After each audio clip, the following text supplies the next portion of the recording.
So, Samurai Cop is a pretty notorious film. It's a film like no other, for better and for worse. One with so many technical blunders that it's both hilariously inconsistent and also repetitive. I mean, it's certainly not one of the better movies I feel like I've reviewed on this show, but it does have such a huge legacy that 24 years later someone actually went and made a sequel. Ho ho ho ho, delightfully devilish, Seymour.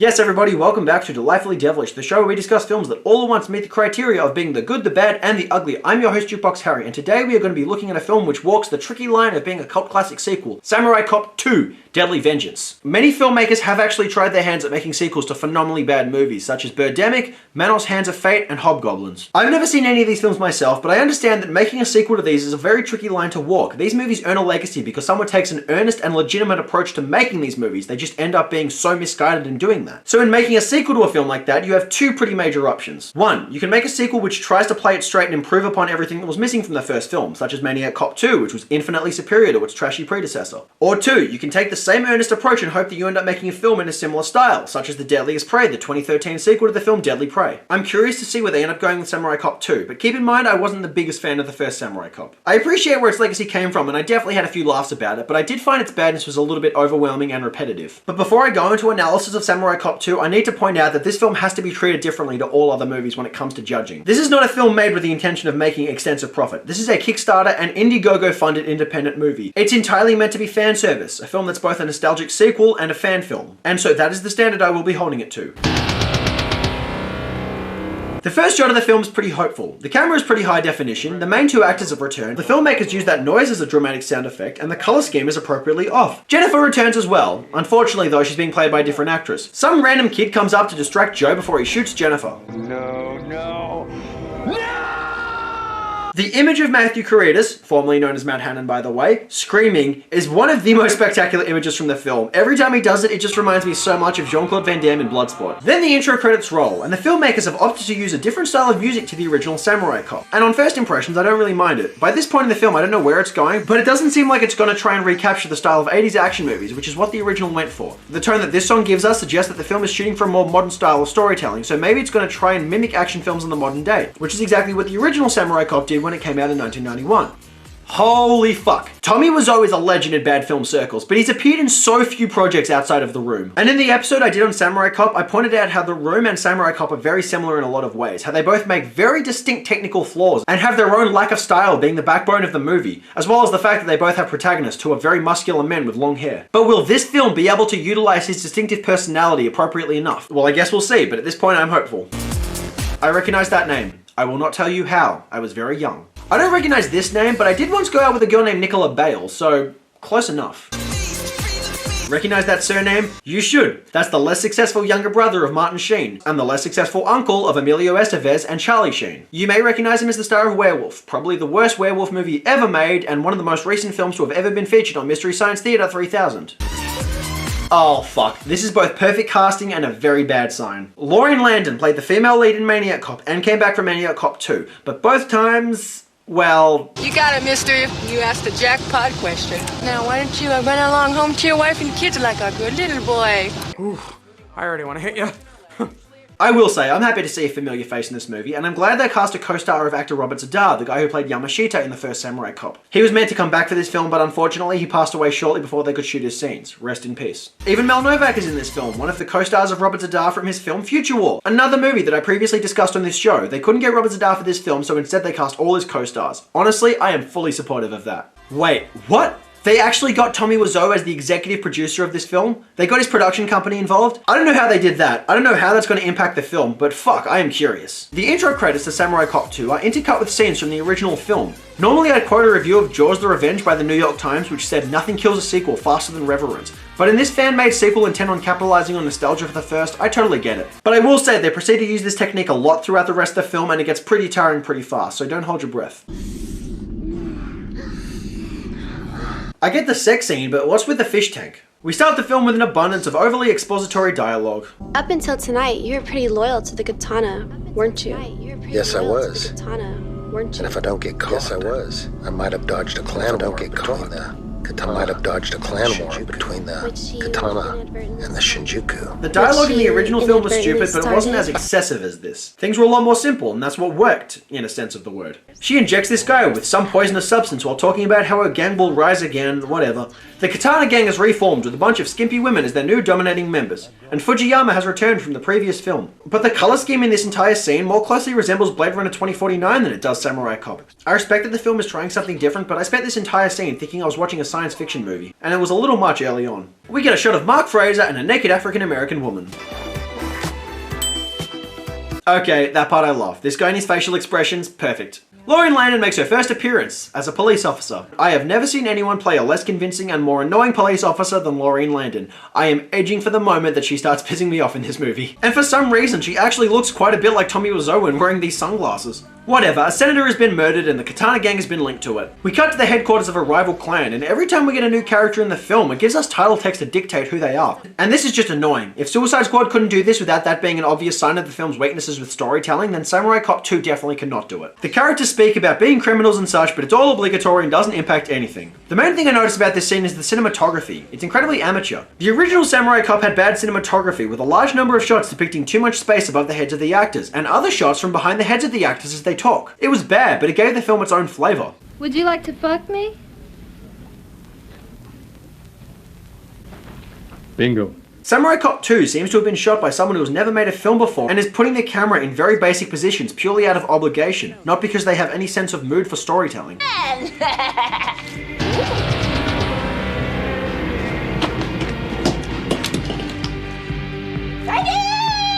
It's a shot, motherfucker! Go! I hate this character. I don't know who she is, but she is annoying as shit. She goes into a monologue while killing everyone with some kind of robotic sphere. And I was honestly considering turning the film off at this point because this felt like a movie that couldn't have less to do with Samurai Cop, minus the presence of its original cast. Matthew Karidis has not entered the film by this point, but already I'm sick of it. This turns into a shootout, which is bad, but not in a good bad way, just in a dull way. And a fight breaks out as well, which has been shot with a really annoying amount of shaky cam. I never thought I would actually miss the style of action scenes used in Samurai Cop, but Samurai Cop 2's action scenes seem more influenced by the Jason Bourne series than its predecessor. And I am not at all a fan of how the Bourne films handled action, so having it handled by amateurs is certainly nothing that spectacular. Joe Estevez has been cast as the new police chief, and I actually really liked his casting. This has a katana stank all over it. Oh, yeah. And where's your proof, huh?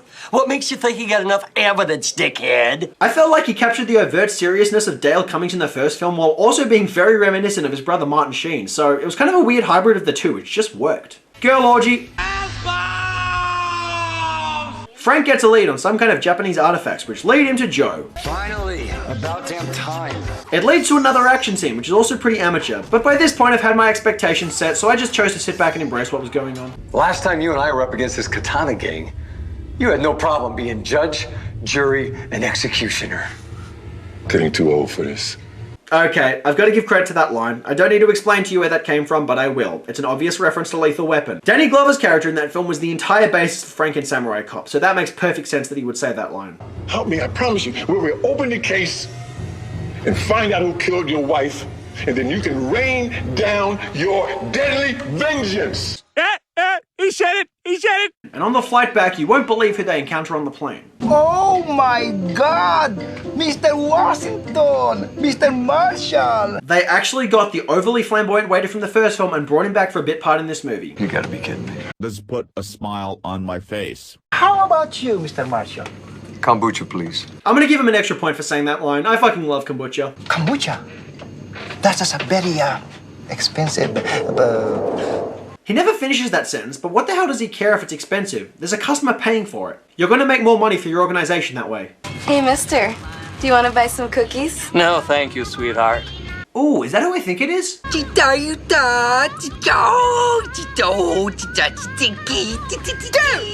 gonna kick your fucking ass if you don't shut up right now. Ah, well, you can fuck off too, you annoying shit. Here's a gift from you. The black gift. Joe meets a girl who looks very much like Jennifer because she's played by the same actress who played her earlier in the film. And then we get a fight scene, but unfortunately all the worst elements of the film come together. The annoying female characters, the fight choreography which is actually worse than the first film, the shoddy editing, cinematography and visual effects, and even the soundtrack which is tonally incorrect and loudly interferes with the dialogue. Yeah, I'm starting to lose that optimism by this point. Then we're in a diner. You're really turning into a cliche. What do you mean turning into? And then we get another familiar face. Joe! Peggy, how are you? Oh, God. Hannah, get out here! Are you my daddy? Fuck, I love this guy and his facial expressions. That's the one thing this movie never gets wrong.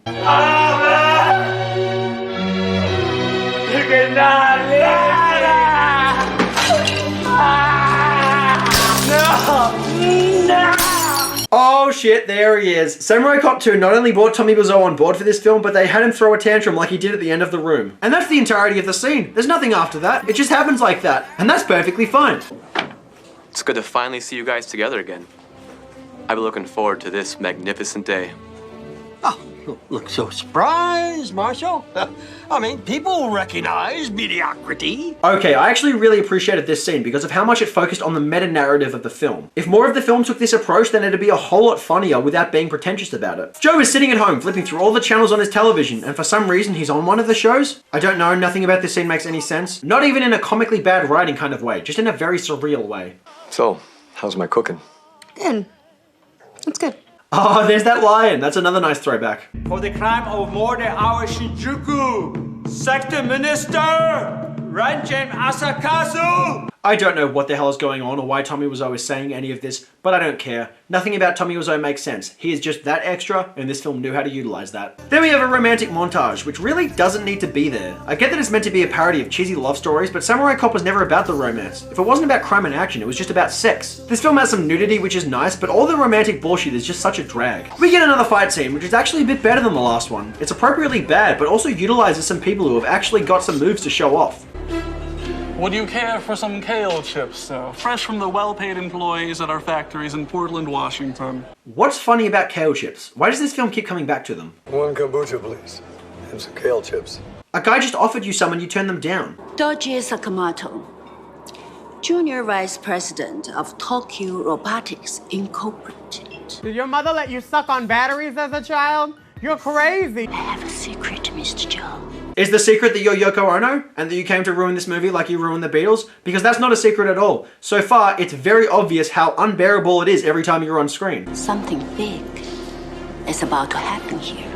It better be, because I'm sick of listening to you talk. Then another shootout happens, and it's alright. It's suitably over the top, but I kept hoping someone would finally kill Yoko, though I expected that wasn't going to happen, and it didn't. Then things evolved into an abundance of shaky cam fighting, and it all becomes too much again. Sure ain't like the old days. Amen to that. Turns out that Joe Marshall's new girlfriend is working with someone seedy, and having him fall for her is just part of her task. And then we get a sex scene which cuts back and forth between that and some kind of weird surreal vision he has, which I don't understand in the slightest. I don't understand. I don't understand, bitch. I don't understand. I don't understand, bitch. And then it turns into Luke Skywalker's visit into the Cave of Evil from The Empire Strikes Back. I am not you.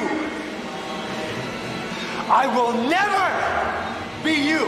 We later learn that this has been caused by Joe's new girlfriend because she's been drugging him. When I was a kid, I was on a camping trip, and I swear I saw you fighting some old Japanese dude in the woods with a sword. No, that wasn't me. There's a lot of maniac cops running around LA. No, unfortunately, the only maniac cop passed away before he could be a part of this film. Rest in peace. And why is this shot playing out like it's meant to be on a television? What stylistic value does that add to anything? Is it meant to be ironic? I am undefeated. It looks like a stepsister from Cinderella on HGH. Looks all evil and buffed. Captain, be nice. Nice isn't in my vocabulary when I'm talking about fighting the Yakutsas. Look at how small he is, he's adorable. Later on at Abara, our heroes come under attack again, and it's another less than impressive fight, and not in the good bad way. And then we get more of Joe Marshall watching himself on TV for some reason. God damn it, I'm fucking sick of this part. Then he has a vision of Okumaro, who claims to be the evil in his brain. He fights some random girl against a green screen, and then he apparently infiltrates his enemy's compound. We see Joe beat everyone up, and it's honestly one of the film's better action scenes. We get to see Matthew Karidis show off plenty of ass-kicking moves, and the shaky cam settles down quite a bit. After defeating them all, he moves on to a guy who vaguely resembles the boy played by Goku in Dragon Ball Evolution, and he almost chokes in his words as he spits out a very lazy attempt to mimic stereotypes of Asian language. Oh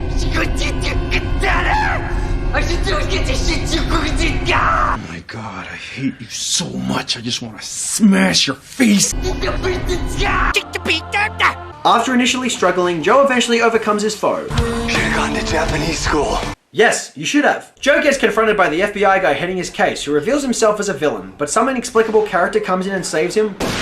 Godspeed to you. Remember, Mulder. I don't know what he said, or who he is, or why I should care, but that scene wasn't funny. This is bad comedy. After spotting Fujiyama, he moves on to round 2, killing one of the 2 adult stars in this film before taking out the rest of the goons, and eventually Fujiyama himself, and a really annoying song plays during this scene.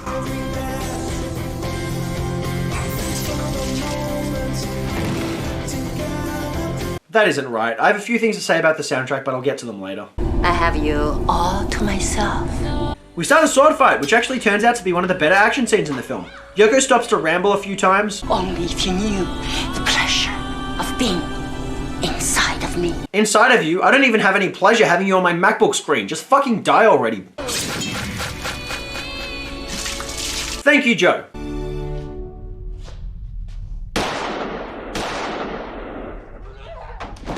I don't even know what that was, but that made me giggle. And then Joe comes face to face with the man we've been waiting for, Tommy Wiseau. There is no more room for words, Joe. There it is! There it is! There is no room for the words, Joe. No room at all. As weird as all this dialogue is, I take this as a very normal thing for Tommy Wiseau of all people to be saying. He also just rambles on for a while before the 2 finally engage in a sword fight, and the fact that Tommy Wiseau and the hero from Samurai Cop are actually having a sword fight is honestly pretty surreal. Joe eventually wins, and we learn that Tommy Wiseau's character was the kid who killed Jennifer at the start of the film. Red blood, Joe. Red! Yes, that is the color of blood, thank you, Tommy. He's also the brother of Joe's new girlfriend, and apparently they're into incest as well. This is the real Modern Family. Then the credits roll, and Joe runs off with some other blonde girl. Bingo. Is Samurai Cop 2 Deadly Vengeance a good film? I have to say no. It only ever intended to be fan service to fans of the original movie, but even then I found it kind of annoying in a whole different way. I'm not actually sure whether I would like Samurai Cop 2 Deadly Vengeance more if I was a bigger fan of the original film, or less, and a lot of stylistic differences that make it so far removed from what made the original film so, well, great. I respect the fact that this film really tried to do its own thing. The problem with this movie is that the direction is very generic, and by taking that route, it completely disregards what we loved about the original movie. Understandably, it's difficult to try to replicate the style of the original movie without coming across as pretentious, but I feel like if there was more attention paid to that idea, then the film could have actually been better. Here's a couple of things I felt were really absent from this movie that made the first film have its cultural appeal. Cinematography. Rather than having the stable cinematography from the original film, Samurai Cop 2 uses a lot more handheld footage and shaky cam, which becomes excessive at times. Also, the bad techniques from the original film, such as having too much space above the actors' heads or lingering on for a few too many seconds after the shot should have been completed, are completely absent here. I have no problem with the film being shot in a higher definition, although I will say that I would have preferred the rough 90s VHS aesthetic of the original movie. Action. Like I said before, I fucking hate shaky cam. Whether it's being used for ironic reasons or not, it sucks. The action scenes in Samurai Cop 2 fail to replicate the style of the original, which were bad but also entertaining. The film also lacks the melodramatic depths of the original, the ones which didn't have any blood in them or used them in a manner which was all too obvious. This film instead uses poor CGI blood, which is annoying, not because it's fake, but because it lacks the campy punch of the original movie. All this does is remind me that Samurai Cop 2 is trying to replicate the style of modern day action films, but not modern day good ones, the bad ones. We're watching this film for the nostalgia, for the gimmicks. This film's stylistic approach is seemingly based on resembling the very films that I'm not interested in watching regardless of their level of irony, so it's just disappointing. Also, the protagonist doesn't get in nearly as much of the action as he could.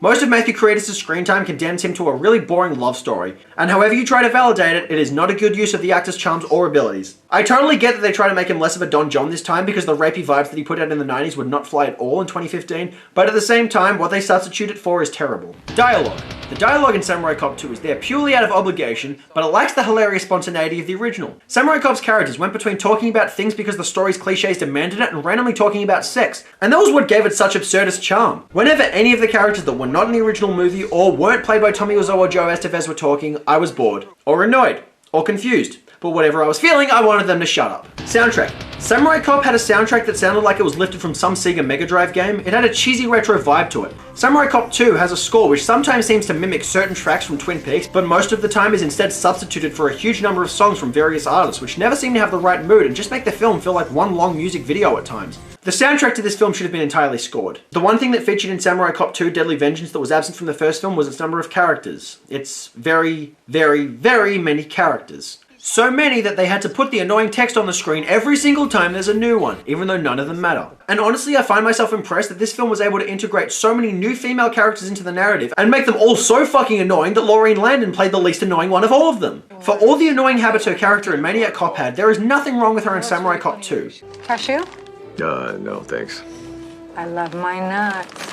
And I'm honestly very glad about that, but everyone else from the porn stars to Yoko Ono were just very fucking annoying. They're not as annoying as this guy, but they get a lot more screen time, which means we have to deal with them a lot more. Samurai Cop 2 doesn't approach women in the same sexist manner that Amir Shervan did back in the 1990s, but it does not make its female characters all that likable. All this being said, I will say that I respect director Gregory Hatanaka for giving this film a shot, for trying to make a sequel which captured the spirit of the original film 25 years after the original, and being able to reunite so much of the original cast in the process. And the film is certainly not without its charms or moments. I appreciate the film's use of filters to replicate the colours from the original, as well as the fact that it reunited so much of the original cast and gave them prominent roles. I have nothing bad to say about the returning actors in the film, while the performances of newcomers Tommy Wiseau and Joe Estevez managed to capture the manic energy of the feature perfectly. Samurai Cop 2 Deadly Vengeance gets 3 terrible fight scenes out of 10. It has the best intentions and reunites many of the original actors from the first film, but its idea of style lacks the ability to capture the sense of life from the original film, opting instead for an energetic but amateur approach which is more often either just boring or annoying. And that does it for today's episode of Delightfully Devilish, you guys. If there's any ideas for movies you would like me to discuss on this show, please leave them in the comment section below. If you would like to see more episodes of this show, please hit that subscribe button. Otherwise, until next time, please make sure you're staying safe during the coronavirus pandemic. I have been your host, Jukebox Harry.